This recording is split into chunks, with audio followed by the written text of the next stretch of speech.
Lots of events have shaped the world as we know it in recent years, and that involves the Mach Loop too. There's been a few changes down there also. In this video, I want to take a look at the changes that will or have especially affected the Mach Loop to try and determine whether I think the Mach Loop is still worthwhile visiting in 2022.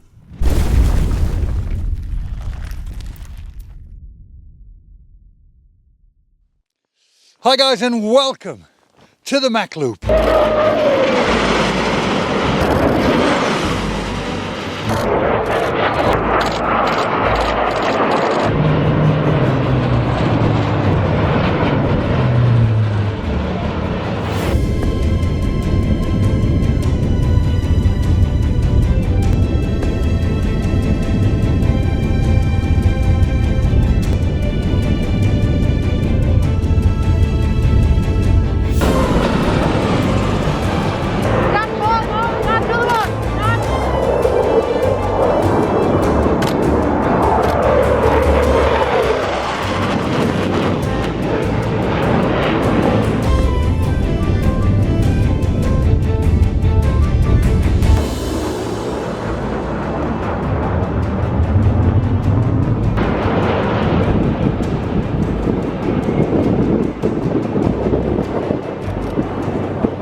Coming up in this video, I'm at the Mach Loop for 2 days.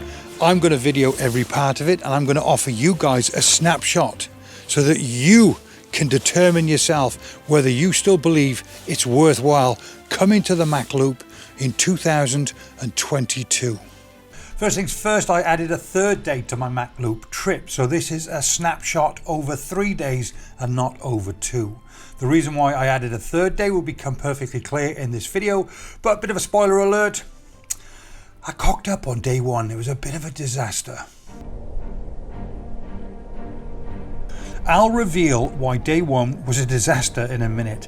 Days 2 and 3, on the other hand, were a very, very different story. But stick with the video for the next 60 seconds if you want to get a real feel of what the Mach Loop can and very often is like.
So very sadly, day 1 of another 2-day trip down to the Mach Loop has come to an end.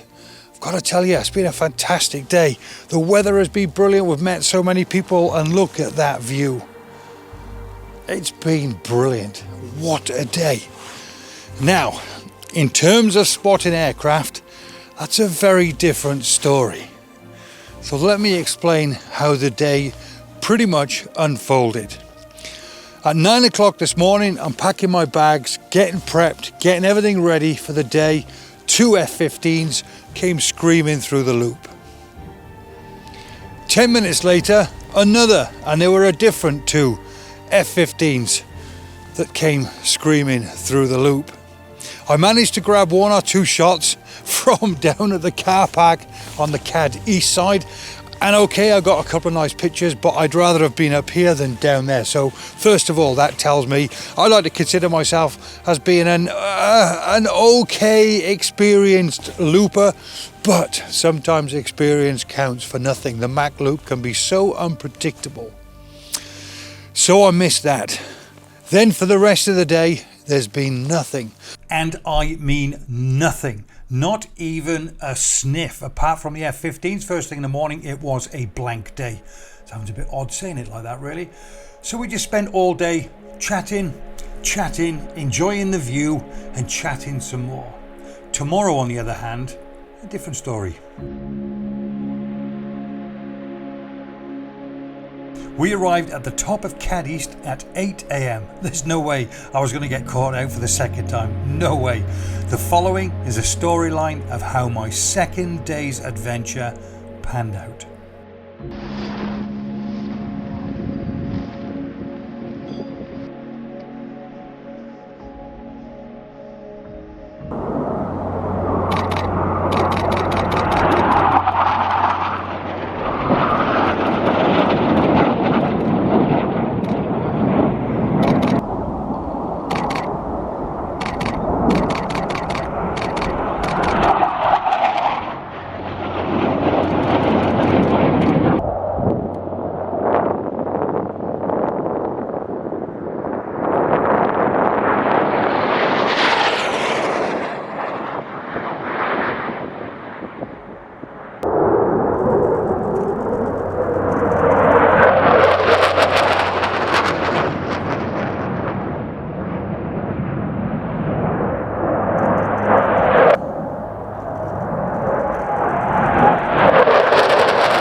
think it's fair to say that that was completely chalk and cheese.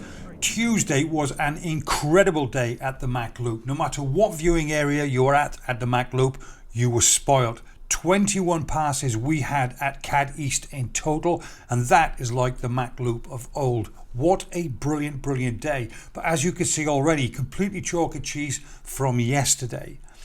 Now, because I messed up on Monday and had such a great day on Tuesday, I decided, in the best interest of balance, to stay a third day just to see if there's any similarities between one day and the next. So how did day 3 pan out?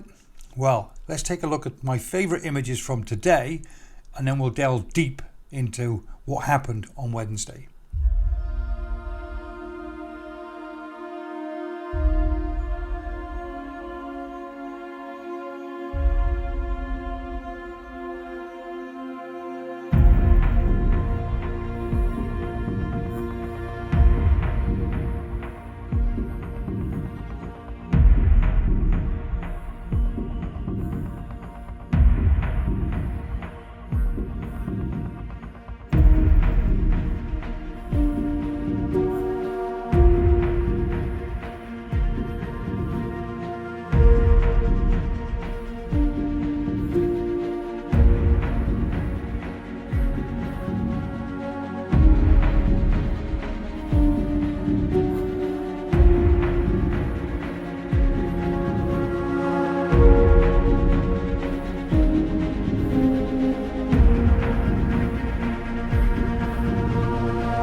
For a different perspective, I headed up to CAD West for the day.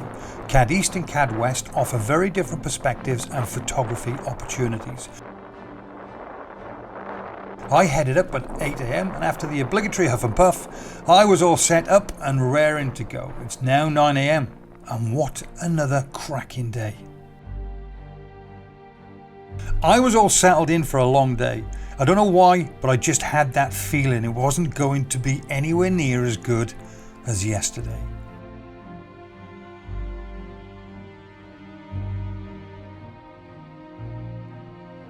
Then from nowhere the comm started buzzing.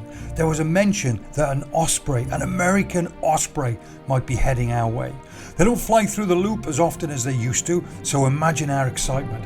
Ospreys are very strange looking aircraft. They're notoriously difficult to photograph even though they travel slowly, but that's due to their slow moving propellers. But as always, I love a challenge.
There he was, gone.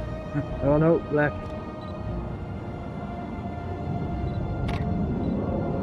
Don't go anywhere, don't go anywhere. Let's take a quick look at some of my favourite images from today, and then I'll come back and we'll have a quick chat to discuss whether I think the Mach Loop is still worthwhile visiting in 2022.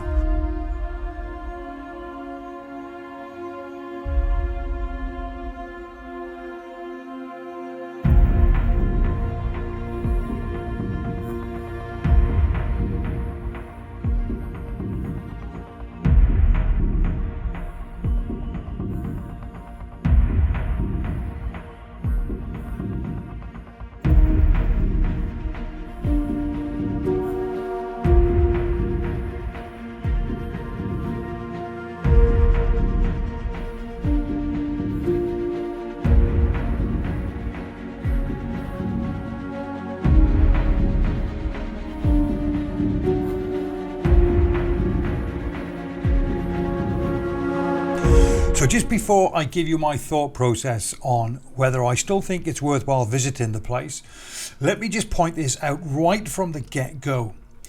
The diary of events that I filmed over the last 3 days were a diary of events that happened to me whilst I was at the Mach Loop. It's not a diary of events that happened at the Mach Loop. What I'm saying is, just because we saw F-15s on Monday morning at 9 o'clock, don't just assume every Monday morning at 9 o'clock F-15s are going to fly through the Mach Loop. It does not work like that. The Mach Loop is not predictable. That, I believe, is one of the great things about the Mach Loop. There's no timetable. There is a timetable that you can download from a government website, an official government website, but it is not a timetable of the Mach Loop. It's a timetable of a vast area in Wales. It's not just the Mach Loop. So please ignore any timetables. Do not even bother or waste your time downloading them. I want to get that out there right off the bat. So the question is, the burning question is, 2022, is it still worthwhile visiting the Mach Loop? Well, in my opinion, based on the 3 days, I had 2 days, 2 weeks prior to that as well. I didn't film it, and they were very, very similar days. But of course, I've been to the Mach Loop lots of occasions and drawn a blank. So, for me, the Mach Loop is a definite yes. I'm going to make my 1 or 2 trips down every month to the Mach Loop, and I'm going to thoroughly enjoy myself. If I see aircraft flying through, fantastic. If I don't, then that's fine. But you have to ask yourself the question. On Monday, at the start of this film, I showed what happened on the Monday and condensed it into a minute.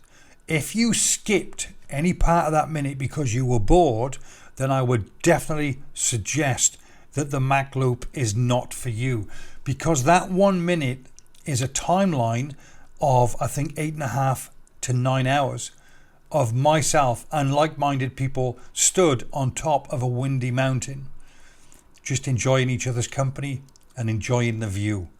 That's what you've got to think about. It's like fishing. It's what all the loopers say. It's like fishing. Go there, enjoy each other's company and enjoy your surroundings, because it's an incredible place. If aircraft come through, then fine, that's brilliant. It's just like catching a fish. It's outstanding. But on the other hand, we've got holidays coming up. You see, people go to the Mach Loop and they take the kids. How long do you think it would be before the kids started getting bored? It's also a very dangerous place for kids. But if you turned up for kids, with your kids, and I imagine the kids are going to get bored very, very, very quickly. Your pets are going to get bored very quickly and very cold. That's a completely different ball game. You take kids for somewhere for an hour and just say, let's just sit down and look at the view. They've got a very, very different attention span to us. So at the end of the day, I'm not really sure. Unless you turn over the Mach Loop for a couple hours and just, chance whether you get lucky or not, then that's perfectly fine. Only you can make that decision. But for me, I love going to the Mach Loop. To me, the hook of going to the Mach Loop is not knowing. Is just, will it, won't it? Can it, can't it? That to me is the romance of the Mach Loop, and long that may that continue. The Mach Loop over the years has changed quite considerably though. The RAF don't fly through the Mach Loop as often as they used to. As far as the RAF is concerned, there's the odd Hercules that fly through and lots of Hawks. Again, they are fantastic to witness, they are fantastic to photograph, but it's nothing like it used to be in terms of the RAF. Lots of visiting aircraft from other countries still fly through the Mach Loop. So you definitely can still have, as I've demonstrated in this video, a fantastic day or a fantastic couple or set of days.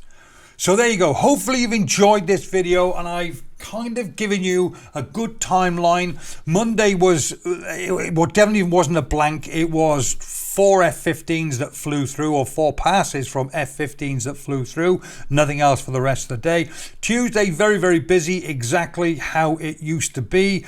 And Wednesday, this is for me, by the way, not what normally happens at the Mach Loop. I'm going to stress that again. Wednesday was almost like an in-between day. So over the 3 days, that was a nice balance for me and I thoroughly enjoyed that. If I just turned up on the Monday, I might have been disappointed. If I turned up on the Wednesday, I might have gone home just okay. So bear all of that in mind and make your own mind up. But as far as I'm concerned, the Mach Loop for me is a definite thumbs up for 2022 and the very near future as well. I'm happy to make more videos if you guys want to see more videos based around the Mach Loop, whether it's different places to view the aircraft or whether it's camera skills and camera techniques or viewing angles and perspectives, then do me a favor.